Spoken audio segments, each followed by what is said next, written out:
Vale. Y ahora, todo esto que hemos visto hasta ahora no es solo teoría, ni un problema aislado, es algo que afecta directamente al trabajo de los que están en primera línea. ¿Cómo se vive todo esto desde dentro? ¿Qué ocurre en el terreno cuando realmente se necesita detectar a tiempo? Para responder a esto, hemos querido dar voz a quienes lo enfrentan día tras día, las unidades caninas. Nos acompañan hoy don Josmi Turregui, jefe operativo de la Unidad Canina de la Artrencha, don Sergio Quintana, agente de la Unidad Canina de la Policía Foral de Navarra, don Iván Enrique, formador especializado en busca de personas vivas, muertas y restos humanos, doña Susana Izquierdo, presidenta de la Escuela Española de Salvamento y Detección con Perros, don Daniel García, representante de Scan Canine, y por último tenemos también con nosotros, aunque en formato online, a don Francisco Salvador Miguel, inspector jefe de la Policía Nacional. Y me podéis acompañar todos.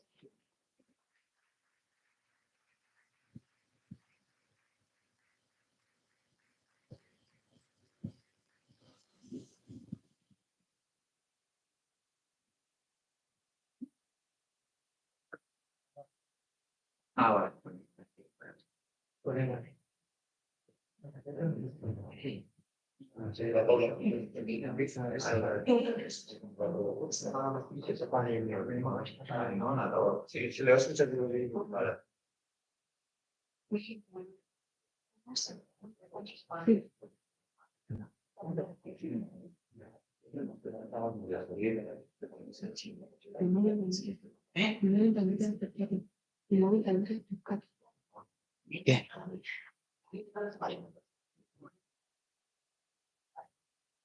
Vale, pues en esta mesa redonda os haré una pregunta a cada uno, como ya os he dicho anteriormente, para que todos tengáis la oportunidad de hablar, pero luego si queréis intervenir en cualquier pregunta de vuestros compañeros no va a haber ningún problema.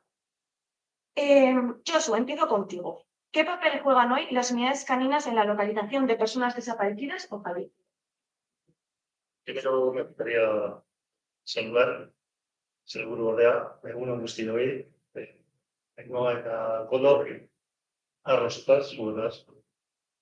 Eta universidadeko zauzen guztioi, eta beste guztioi lankidei, eta denoi. Bueno, pues la importancia de un perro dentro de un equipo de rescate realmente es un complemento, digamos, a los guías o al rescatista que va con el perro, que realmente el ser humano, sobre todo, utilizamos la visión, utilizamos el sentido común y las evidencias que tenemos para dirigir al perro a la zona de búsqueda. Lógicamente, el perro utiliza el olfato, es esa herramienta muy potente que tiene. Normalmente, yo por lo menos yo hablo de Euskal Herria, la orografía que tenemos, la vegetación, normalmente maleza, es real y ocurre, de hecho, pasar muy cerca de un cadáver y no detectarlo, como una persona viva, y no la detectamos, porque no la vemos. Pero ahí se complementa es el equipo perfecto. El perro, siempre en unas condiciones adecuadas, es el que se encarga de decirnos que tenemos un cadáver muy cerca, o una persona o una víctima, que la tenemos muy cerca. Entonces, realmente yo creo que el trabajo del perro es formar un equipo casi perfecto con el ser humano. Eso sería si mis compañeros quieren aportar algo más. Sí, eso es. No sé si alguien quiere aportar más en esta pregunta o continuamos con la siguiente. Lo que dice Josu es que el animal es una herramienta más, pero que duda cabe que pues, si en la orografía que dice Josu, tanto de grandes áreas como en escombros, como nosotros, claro, no podemos ver por debajo de un escombro un caserío si se ha caído, cualquier cosa y tal. Y el perro, el foco de olor, ese foco de olor que emite el humano, pues no lo puede detectar, ¿no? Es una ayuda y es una herramienta que está ahí y que muchas veces es indispensable. Pues muchísimas gracias a los dos y ya que estamos, Sergio, sigo contigo. ¿Por qué es interesante entrenar también en esta franja que hemos comentado de menos de 24 horas? Pues lo has explicado súper bien, porque tenemos que decir que hay perros vivos, de cadáveres y perros duales, ¿vale?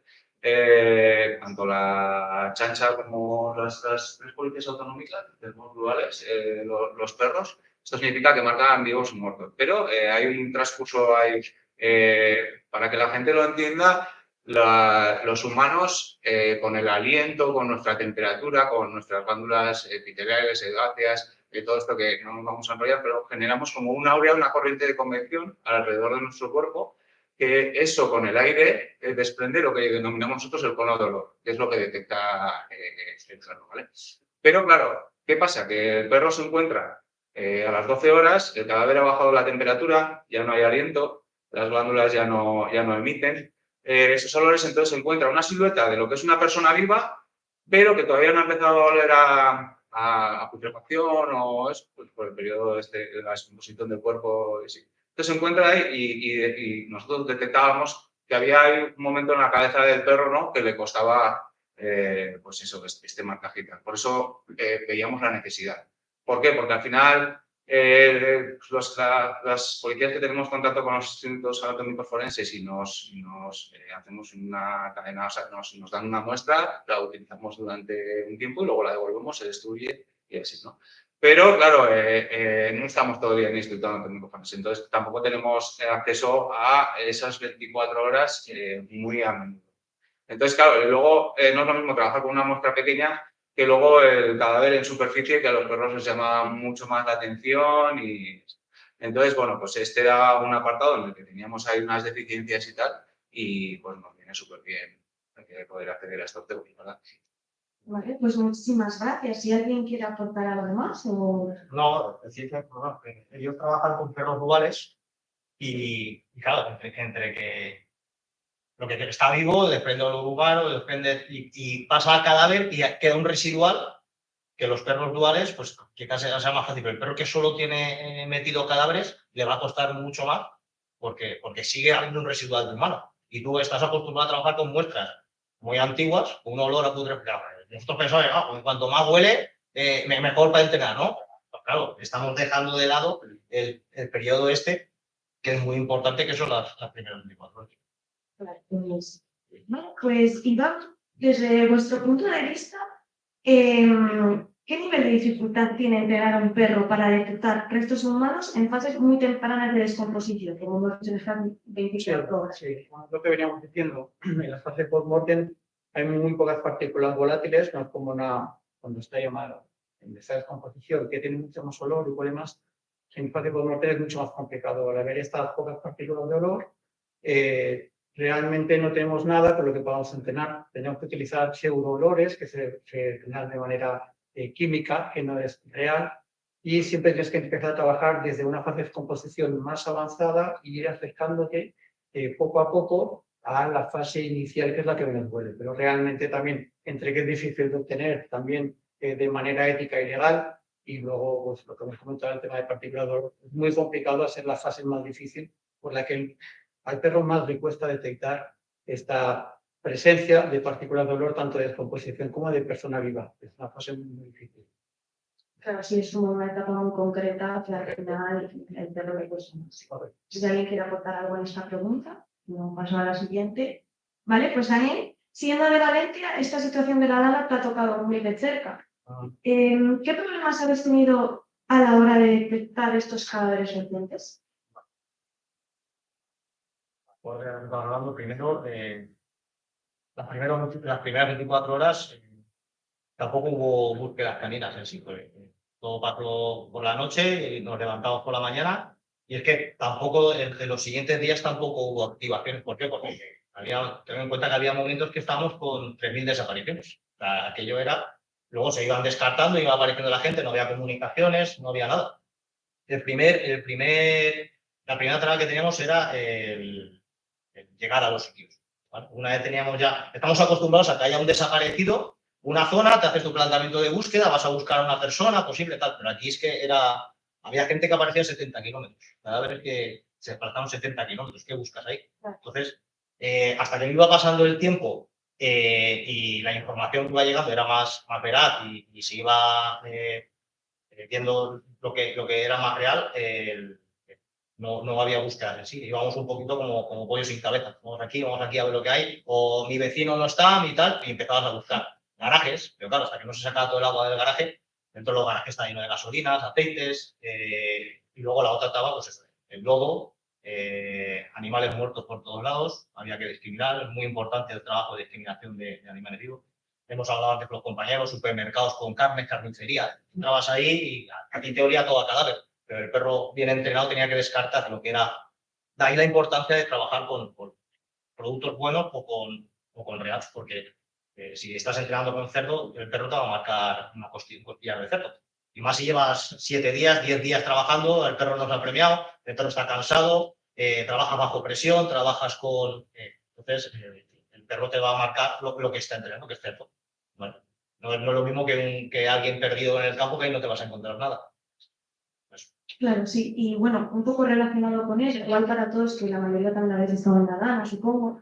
¿Creéis que si no hubiese habido estos problemas de, pues, eso de restablecer comunicación o estos problemas que hayan sido más no de detectar personas, cadáveres en este caso, desde el primer momento, ¿creéis que hubiese habido problemas en el caso de detectar los cadáveres? Si hubiese sido la prioridad, lo primero que tenéis que hacer en ese momento es detectar los cadáveres. ¿Hubiese habido algún problema, creéis, con las minas estaminas? ¿O qué problemas creéis que habrían sido los minas? Es una herramienta, pues, son Superman. Quiero decir, si hay medio metro de lodo encima de arcilla, no hay vapores, no sale nada, el perro puede pasar por encima y no detecta. Tampoco vamos a poner aquí, eso quiere decir que es una herramienta muy buena, pero allí en Valencia se daba esta casuística de que había mucho lodo, todo tierra de naranjos, todo eso, bueno, los ríos que se desbordan, todo eso se convirtió en un fango que si tenías la suerte de que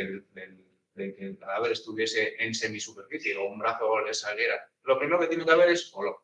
Si no hay olor, el perro no lo detecta. Lo segundo, tienes que poder llegar hasta el sitio. Si no hay carreteras, no puedes llegar hasta el sitio. Una vez que nosotros tenemos ya todas las condiciones, pues claro, pues, está claro que el perro está entrenado para eso y son muy eficientes. Vale, perfecto. Y ahora, Susana, para ti, ¿qué impacto podría tener un cebo que genere el olor de cadáveres recientes en los entrenamientos? Un cebo como el que vamos a presentar hoy. A ver, desde nuestro punto de vista, como escuela que imparte formación para los guías de perros de salvamento en todas sus disciplinas, es importante tener un cebo seguro que nos permita no solamente hacer una discriminación efectiva por parte del perro, sino además que pueda ser utilizado en diferentes entornos con diferentes propósitos. Entonces, todo esto es importante porque nos permite tener mucha más flexibilidad y no depender de pruebas o muestras forenses para la realización de determinados ejercicios, etc. Entonces, tiene un valor añadido el hecho de poder utilizar este tipo de muestras y únicamente pues, la posibilidad esa de realizar comparaciones además y tener aislado un tipo de olor y poder utilizarlo específicamente dentro del entrenamiento de los perros.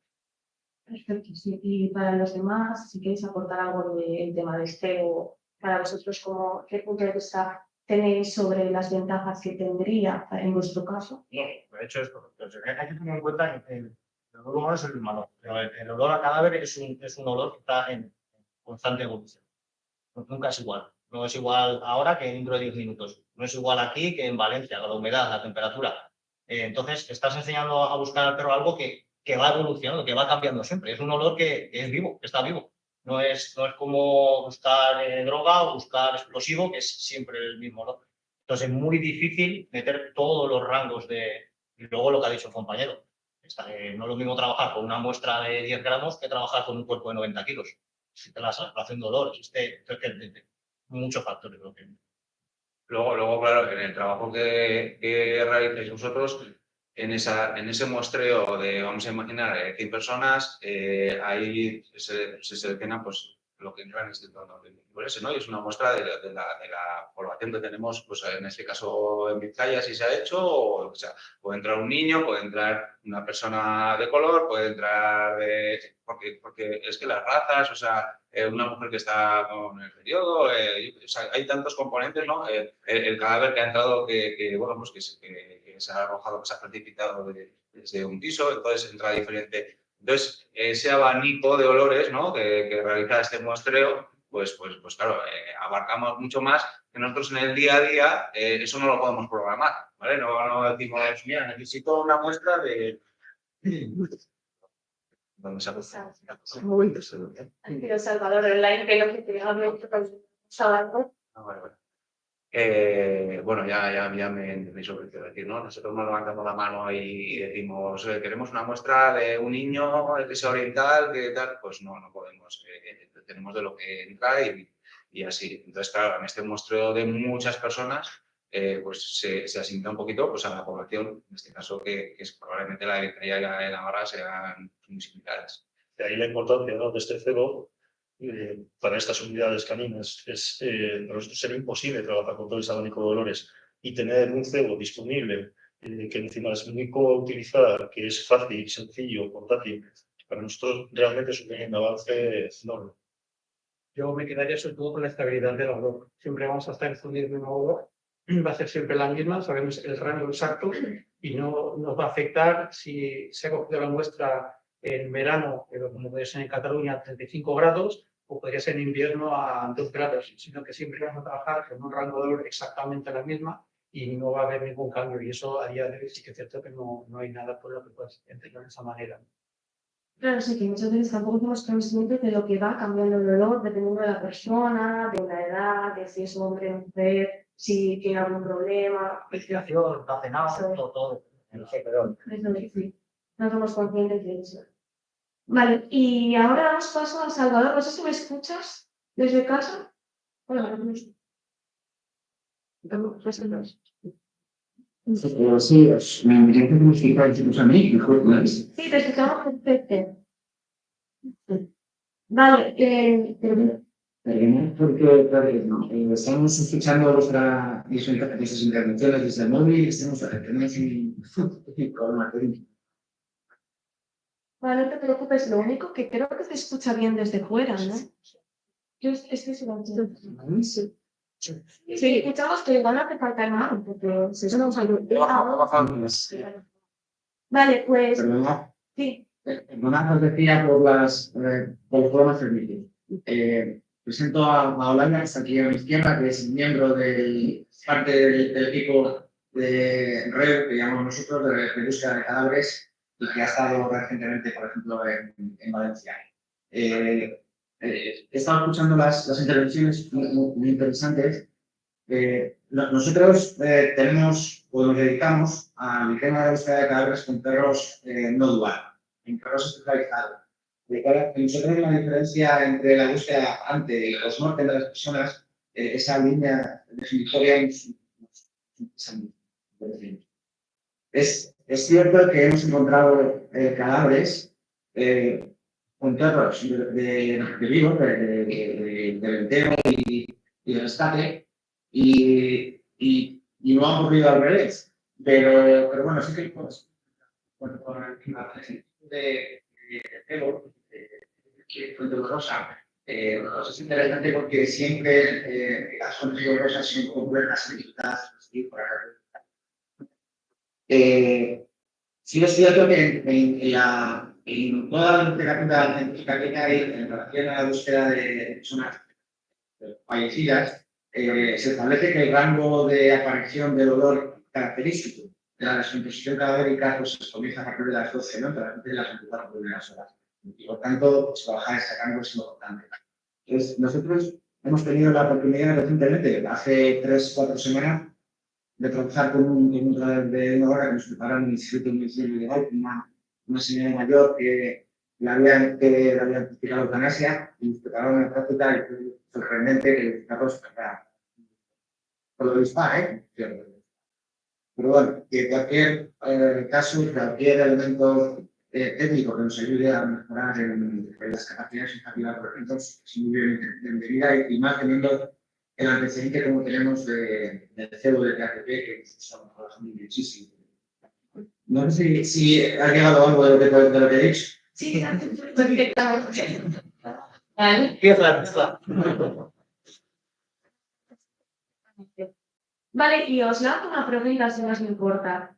¿Creéis que un recurso de este tipo podría mejorar los tiempos de localización o aumentar la precisión de las intervenciones? Sí, sin duda. Todo ayuda. Y nosotros como guías, bueno, que en nuestras organizaciones nos tienen como muy pedigüeños porque siempre estamos, claro, viendo las deficiencias o las cosas que necesitamos, ¿no?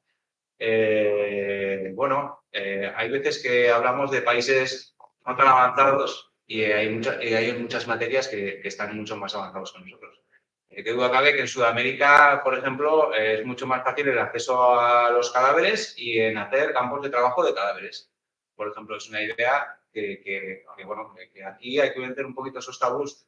O igual, incluso, muchas veces yo digo, ese apartado de los cadáveres donados a la ciencia, ¿por qué no entrar a un punto, ¿no?, en el que entramos los guías caninos y cuando dicen un campo de cadáveres es, pues me invento, coger X piernas o extremidades, por ejemplo, de las amputaciones o no, y sembrar pues con una semana de antigüedad, con 2 semanas, para que cuando nos pasen catástrofes de este tipo, los guías caninos esos estemos mucho más avanzados en este aspecto, ¿vale? Y podamos decir, pues mira, aquí mi perro no lo voy a meter porque o necesitamos una excavadora que mueva el terreno o lo que sea, ¿no? Entonces podemos hacer estudios que puedan corroborar que un perro a una profundidad de medio metro de profundidad detecta con una antigüedad de X tiempo, ¿vale? Igual la primera semana, como en cadáveres sumergidos, se sabe que hasta las 3-4 semanas, según la temperatura del río, pues el olor del cadáver no empieza a fluir a la superficie. Entonces, bueno, pues ahí da un top para quien quiera recoger el guante, que está muy bien este cebo, está genial, y lo utilizaremos. Y eso va a ser una herramienta que nos va a venir de maravilla, pero que se pueden hacer muchas más cosas. Genial. Una cosa que está muy bien, que me gustaría añadir, sería lo que conseguimos con la eficacia del perro, a mejorar la eficacia del perro, porque nuestros perros están acostumbrados a buscar así con la boca abierta, no tienen necesidad de cerrar la boca y usar la nariz, son partículas volátiles, huelen bastante y van con la boca abierta buscando. Cuando tenemos un cebo o algo así que huele tan poco y como hemos comentado antes salen tan pocas partículas de olor, el perro tiene que aprender a cerrarnos la boca y a utilizar más la nariz. Por lo tanto, el perro se vuelve más fino a la hora de buscar. Por lo tanto, lo que hacemos es mejorar. Cuando estamos en un campo de escombros, el perro puede hacer una primera pasada con la boca abierta, que es lo normal, y luego ves que empieza a cerrar la boca y empieza a meter lo que es el morro, el hocico, en los agujeros y empieza a trabajar de manera más fina. Por lo tanto, con esto, al haber tan poco olor, ganamos en mejora y en eficacia del perro. Sí, es muy importante también para definir. Y Salva, tú en tu caso, ¿crees que un recurso de este tipo, la misma pregunta que le he dicho a los compañeros, podría mejorar los tiempos de localización o aumentar la precisión de las intervenciones? No te he escuchado, no has escuchado bien, perdona. Vale, sí, no te preocupes. ¿Me oyes ahora? El móvil. Ah, el móvil. ¿Me escuchas, Salva? ¿Salva? ¿Tienes el... Ah, vale. Vale, vale, eso, que ¿creéis que un recurso de este tipo podría mejorar los tiempos de localización o aumentar la precisión de las intervenciones? Sin duda ayudaría. Igual no soy yo la persona más indicada para hablar de esto, porque es cierto que aunque nos activan cuando hay emergencias o catástrofes naturales, como en el caso de la Dana, o en el reciente también terremoto de Marruecos, afortunadamente no son los servicios que más nos activan. Nosotros, los de cadáveres, sobre todo trabajamos con las unidades de investigación en casos de homicidios y asuntos de este calado, que tienen una dinámica de trabajo diferente. O sea, nosotros cuando nos activan, los cadáveres están ya en una fase avanzada de descomposición. Sabéis que la descomposición se divide en 4 fases, pues hemos llegado a hacer servicios en la última, la reducción esquelética, buscando ya simplemente pues, los huesos. Entonces, no soy igual la persona más indicada para responder a esta pregunta, pero es cierto que ha dicho ahora uno de los miembros de la mesa que bajar las cantidades, aumentar la exigencia inquisitiva, olfativa del animal, ayuda sin ninguna duda a alimentar una sistemática de trabajo mucho más eficiente para cualquier tipo de búsqueda. Nosotros, como sabéis, hemos utilizado vuestros cebos vuestros cebos de TATP en París, de los Juegos Olímpicos, como hemos ido ahí con las policías de todo el mundo, que hemos hecho prácticas conjuntas de explosivos de TATP y han resultado, tenían mucha demanda de montar prácticas para todos los guías, para todos los equipos K9 de todos los países, porque por eso precisamente. Asegurándote la fluid olorosa, que tienes un elemento fetélico que no ocurre con los productos químicos, tienes que hacer un dogma de fe de cuál es su composición, que son secretas, por supuesto, y tienes que hacer un dogma de fe, sabiendo que los simuladores de olor como vuestros celos tienen la fluid olorosa adecuada, pues entrenar de esa manera te hace reducir las variables que pueden hacer naufragar en la práctica con el perro y evolucionar el aprendizaje. Vale, genial, pues muchísimas gracias. Y ya para ir cerrando esta mesa redonda, os lanzo una última pregunta a todos.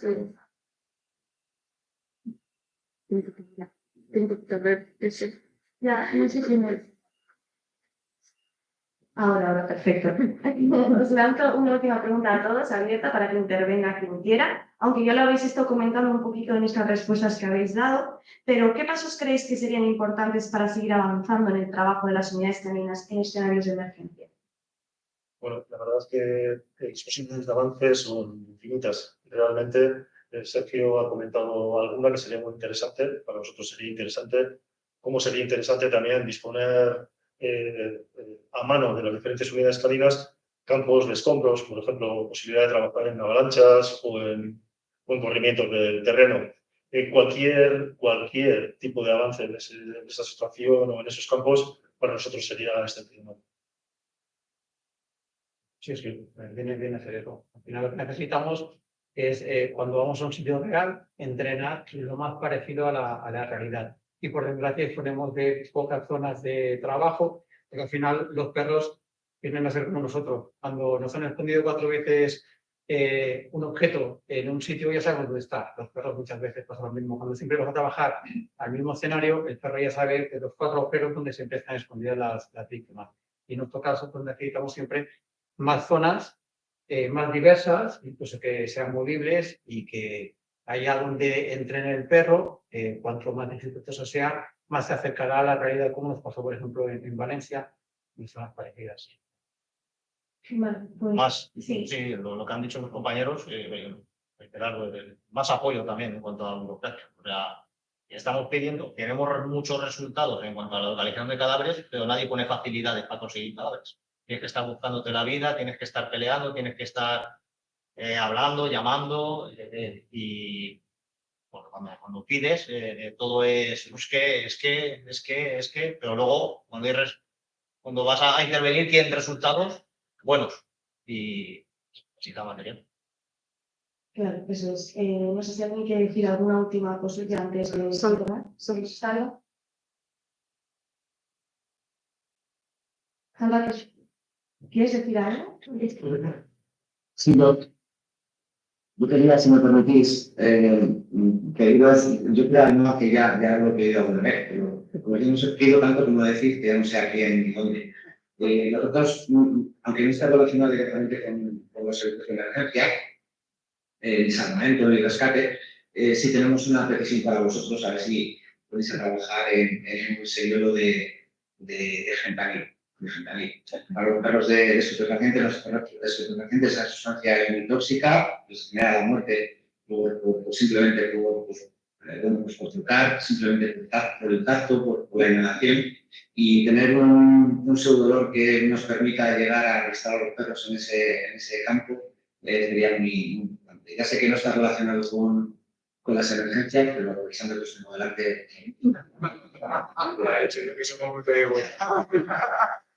Pues justo es uno de nuestros próximos retos, ahí estamos intentando conseguirlo, o sea que recogemos tu petición porque estamos en camino de intentar conseguir algo. Vale, pues si nadie quiere aportar nada más. No, yo quería solamente dar las gracias a Auxiliar por el esfuerzo y por la innovación, y porque creo que todos nosotros trabajamos en unas disciplinas u otras, no ya en el salvamento, sino en todas las disciplinas de detección nos enfrentamos a escenarios que implican un riesgo importante para el perro durante el entrenamiento, por el tipo de sustancias que se pueden tener que manipular, y por el propio riesgo en sí de escenarios, etc. Entonces, pues creo que más o menos está todo dicho, pero evidentemente pues es os auguro, si lo hacéis bien, un buen futuro y muy próspero. Y sobre todo, pues eso, muchas gracias por la iniciativa. Pues nosotros queremos daros muchísimas gracias a todos vosotros, no solo por compartir ahora vuestra experiencia, sino por todo el trabajo que hacéis en el campo. Vuestra visión no es solo necesaria, sino imprescindible para seguir mejorando herramientas como las que creamos nosotros. Así que muchas gracias por estar aquí, por vuestro tiempo y sobre todo por vuestra confianza. Muchas gracias.